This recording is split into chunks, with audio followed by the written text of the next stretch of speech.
Hello and welcome to another episode of 1000 Actually Fun Books, where we are here reviewing books of every genre, trying to find the best of fun escapist books. And today we're doing the book Shield of Sparrows by Devney Perry. This is a romantic fantasy. The emphasis is on the romance more so than the fantasy, although it is definitely a fantastical realm, world, but it is not, the emphasis isn't on learning magic or anything like that. It's definitely on the relationship, the romance. Okay, so before I get to the plot, I want a warning. This book is the first of a series. It ends on a cliffhanger. I did not know that when I started this. I thought it was going to be a standalone book. So when I got to the end, I'm like, what? What? All these questions are left unanswered. So the romance is resolved. So if you're looking just for the romance, but all the plot elements outside of the romance have an open ending. You don't know what's going on. So at the time that I'm recording this, this was a brand new book. There is no sequel out. So if this bothers you, you might want to wait. If I had known this, I would have waited. Okay, the plot. Okay, we have two different kingdoms. Our main character, who the entire story is from her point of view, her name is Odessa. She's the princess of kingdom number 1, and her sister is engaged to a prince of kingdom number 2. And so her sister has been, trained up to be probably a spy / assassin to kingdom number 2. And her, Odessa, is just kind of the spare princess. I mean, she's there, but nobody cares. She's just engaged to a general and she's aware of it and doesn't really care. Her general has a woman that he's in love with somewhere else. She's just like, whatever. But she's a nobody princess. So a delegation from kingdom number 2 comes, along with unexpectedly the prince and his entourage, including a bunch of warriors, including the Guardian, which is like an uber powerful warrior. And they come to the Odessa's kingdom in honor of a contract, basically like a mercenary contract, that Odessa's king, her father, had put out a contract that said, I would like somebody to kill a bunch of monsters for me, because this kingdom has a bunch of monsters. So the delegation arrives. When they do, they basically invoke an ancient magic thing that says, I have killed 7 terrifying monsters of the female variety, thus I get to have a bride prize. So they're like, well, okay, you're already married, or you're already engaged, to princess here. We'll just speed up the ceremony, no problem. And the delegation says, nope, we want Odessa instead. And everybody is shocked. And Odessa is like, what? So they have one night to get her ready, which is basically not ready enough to do anything. Her father says, okay, I want you to find the location of the capital city of kingdom number 2, because we don't know where it's at, and give me a map with directions to it. I want you to kill the Guardian, assassinate him any way you can, and then I'll bring you home. And Odessa's like, yeah, right, okay, I'll do my best, sure. Anyway, and she goes off, and so that's at the beginning of the story, and the rest of the story is her travels to and through her new kingdom and getting to know the people there, including a little bit of the prince she married and a whole lot of the Guardian. Now, the story is... I'm going to say there's minor spoilers here because it's really obvious. Because this is a romance, it's not going to be hard to figure out who she actually married, which is not the prince. She married the Guardian. Now, it's really obvious because this is the only other character she interacts with. This is the person she's attracted to. So obviously this is the person she's going to end up with. And I wanted to point that out, even though it is minor spoilers, because infidelity does not happen in this story. And I wanted to point that out because I do not like books where the love interest is because they're cheating on a spouse or something like that. They are actually married. She just doesn't know it. So the trope there in the romance part is that it's kind of this hidden identity trope, where he knows that she married him, she does not know she married him. And so they spend time kind of, we'll say, getting to know each other, even though that really isn't the point as far as he is concerned or about that she is concerned, but that is what the focus of the author is concerned, of course. So anyway, they get to know each other, they fall in love, blah, blah, blah, and then there's a cliffhanger.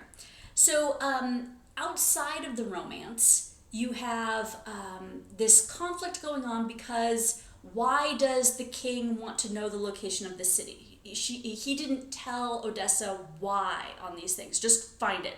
And she tries and, can't through most of the book because they don't take her to the main city. And she does a couple of escaping, and sometimes when she escapes, at one point the guardian, her husband, is basically like, why didn't you just ask to leave? Why did you think you had to sneak out? And she's like, never crossed my mind. Anyway, so she kind of feels a little bit like a prisoner, but sort of isn't. It's actually more of a protective detail because this land is overrun with nasty monsters. And there's something going on with the monsters. As you get farther along, you discover that there's a problem going on, a deeper secret than just monsters. There's also in the background a migration that is coming of what sounds to be like ginormous, bigger than a house-sized griffins that come swooping in, and every 30 years they come in and kill a whole bunch of people. Like the skies are darkened with the numbers of these things. They kill a whole bunch of people, and then they're gone for another 30 years. And so that is coming up within a year of when this is happening. And so that's kind of in that background as people are preparing to try and somehow defend themselves from these monsters. So a whole bunch of things are going on, but the main point is the romance. Okay, that was a really long summary. Things I liked. So the world building. So like what I've talked to you about, the monsters that are around there, the migration of some big bad monsters. There are some druidic magic users that you kind of don't know much about, and there's something going on with them. There's lots of things going along with the world. So sea serpents and all sorts of stuff. So I liked the author's world building going on there. It is, it's kind of interesting. It did get a little bit overwhelming, the sheer number of monsters that keep coming out of the woodwork. Every couple of pages it seems like there's a new monster, but it made for a lot of fun for the world building. Okay, our heroine. I liked our heroine. She starts out pretty naive, but she is determined to better herself, we'll say, become more independent. Like, she constantly is needing rescuing, but she is also constantly trying to improve herself in combat abilities and stamina and being able to use a sword or whatever in order to defend herself. So now I don't have a problem with our princess needing rescuing all the time, and that works out really well for the romantic stream of the plot thread. But I do like the fact that she is really working at not needing that. She's trying to be independent as much as possible. And it felt a lot more realistic than a lot of books. So her learning to use a sword, she doesn't go from one day, I fall in the dirt and drop my sword, to the next day being a master swordsman. No, by the time the book ends, you feel like she could barely defend herself, but she could defend herself as needed. She's got the basics down. She's not going to be a master swordsman, but she's doing pretty good. And that's over the course of several months. And that works for a timeline for me. It actually seemed, realistic. It was a good choice on the author's part to do that for her. So I liked her as a heroine, and not just that she was trying to improve herself and that she's kind of oblivious, but she likes to read, and she tries to be nice to people, and when people betray her in some way, she's surprised and upset. I mean, these are all good characteristics of a person. And she comes to love the kingdom that she goes to, so that's all good. Okay, I did like the hidden identity trope, okay? The romantic part.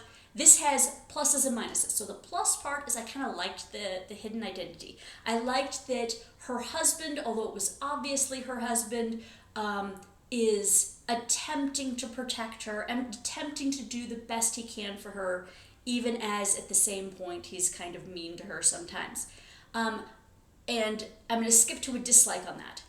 I don't know what it is about so many romances that you have the initial feeling between the main characters there being so antagonistic that they, loathe each other, and then fall in love. I mean, it's really weird to me that you go like, look, he humiliated me, and I'm feeling such humiliation. Obviously, I'm in love with him. I mean, that just is weird. Like, in real life, this doesn't happen.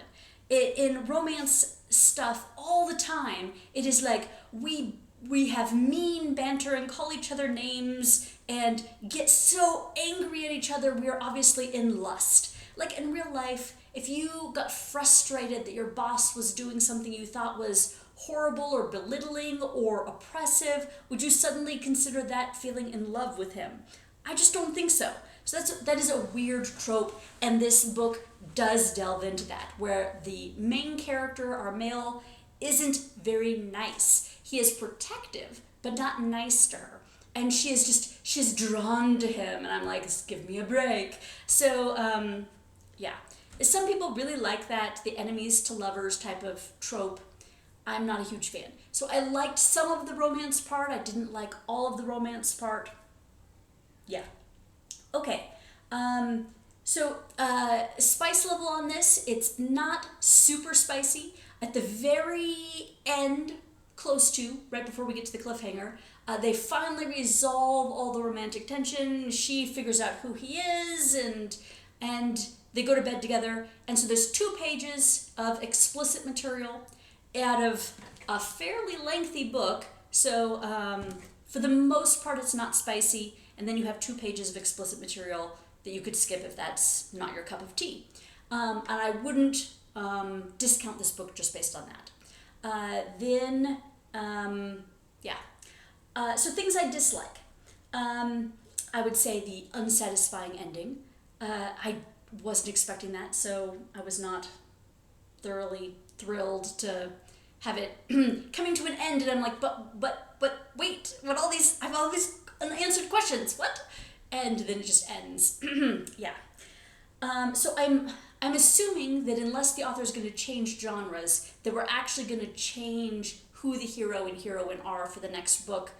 I would assume to have another romance, because it really feels like the romance has concluded on this, but the author could switch genres to being more about the fantasy and the plot than the romance, so I don't know. Anyway, the only other thing I really have to say is people die in this, which again, for a romantic fantasy, that's kind of unexpected. There's a lot more gore than I was expecting, mostly in the case of monsters, but also in the case of people. People are killed by the monsters, and that's not always a clean death. It's not like they get snatched and just vanish from the page. It's more like, ripped in half kind of thing, and, a child is beheaded, and, things like that. However, the deaths are not emotional. So there are people that throughout the book that die in this. Like, you are familiar with the characters, but you are not emotionally attached to the characters. This is not a tearjerker. If a character dies, you're kind of like, oh, bummer. Or it could be like, oh, yay, I didn't like that character anyway. But you don't feel an emotional connection, so you're not sorry that they died. So I don't know whether it's a positive or negative, because some people, you're like, well, that was kind of, I would have liked a deeper emotional connection to be sad when somebody gruesomely dies. And other people are kind of like, yeah, well, I would rather have a happier story, and so I'd be okay with it just being cartoonish, and who cares, they're gone. So, plus or minus there. Okay, so that's kind of my summary on that. I do tentatively recommend this. So I'm going to put this as a positive, yes, go out and choose it, but I would do it after a sequel comes out. I put that caveat in there because it does feel very unfinished. It's not a very satisfying ending, despite the romance being completed. So I give it thumbs up, tentatively. All right, part 2, what I'm going to do next is called Mexican Gothic. So this is, I think, a suspense. Now, when I see Gothic in the title, I tend to think of horror, like haunted houses, Victorian type horror. And I think that may be this way, but it may just be suspenseful. I don't know. It's by Sylvia Moreno Garcia. And I think it takes place in Mexico or maybe even just Southern America. I'm not sure. I mean, when it says Mexican, you kind of think Mexico, but I could be wrong. It could be Mexican nationality, but American country. I don't know. Anyway, it's supposed to be kind of spooky, suspenseful. So we'll try that for something completely different. All right. So thank you for watching, and I hope you enjoyed.